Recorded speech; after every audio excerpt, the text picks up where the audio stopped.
Welcome to Clairaudient Stories. I am your innovative host, Shereese, narrator, writer, and intuitive story guide, providing healing through storytelling, insight, wisdom, and so much more.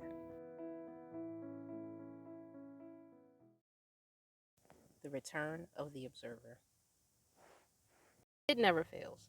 Every time I write off the universe, they come steamrolling in, giving me some enticing message, and then I cave. Not this time. This time, show me how it gets better or don't show me at all.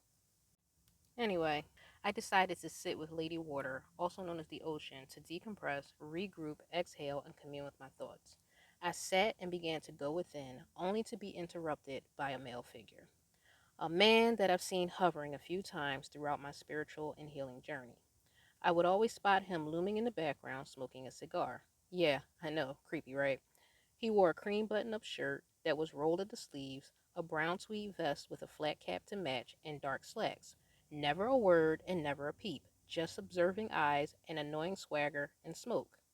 He used to appear to me every so often, but as of last year, he's been popping up more and more. Now that I say that out loud, maybe living in my car has increased my psychosis. Anyway, this time, as Lady Water crashed into the sand, he appeared beside me gazing out. No cigar, dressed in the same shirt and vest, knee-cuffed white slacks, a white flat cap, and bare feet. He was stooped down, holding his knees as he watched the waves with me. Of all the guides I have dealt with, the one who appears is Mr. Silence of the Lamb. I wonder if there's a such thing as a stalker guide. So are you finally ready for me to be your guide? He said in a low tone. His voice had an earthy vibration with a subtle rasp, probably from one too many cigars. Gasp, it speaks, I said sarcastically. His jaw tightened as he continued to look out. The silence between us lasted a few minutes, maybe a little too long, as my curiosity to his question was nagging. Guide to what? To a life that looks better than this horror flick, he said as he rose to his feet.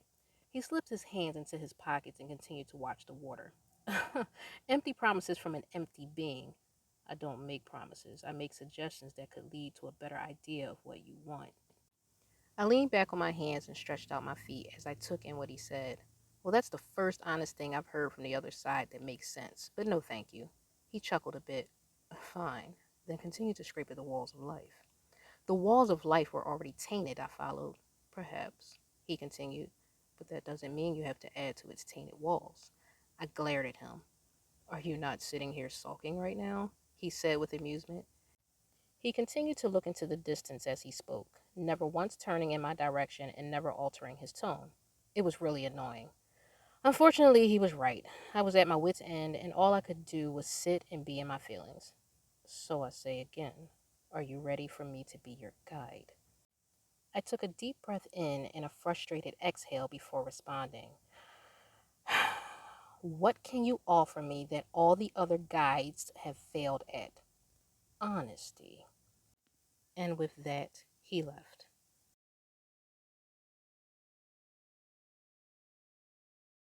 Thank you for joining me for this clairaudient story. If you have any resonance to this, please like, share, subscribe, and comment.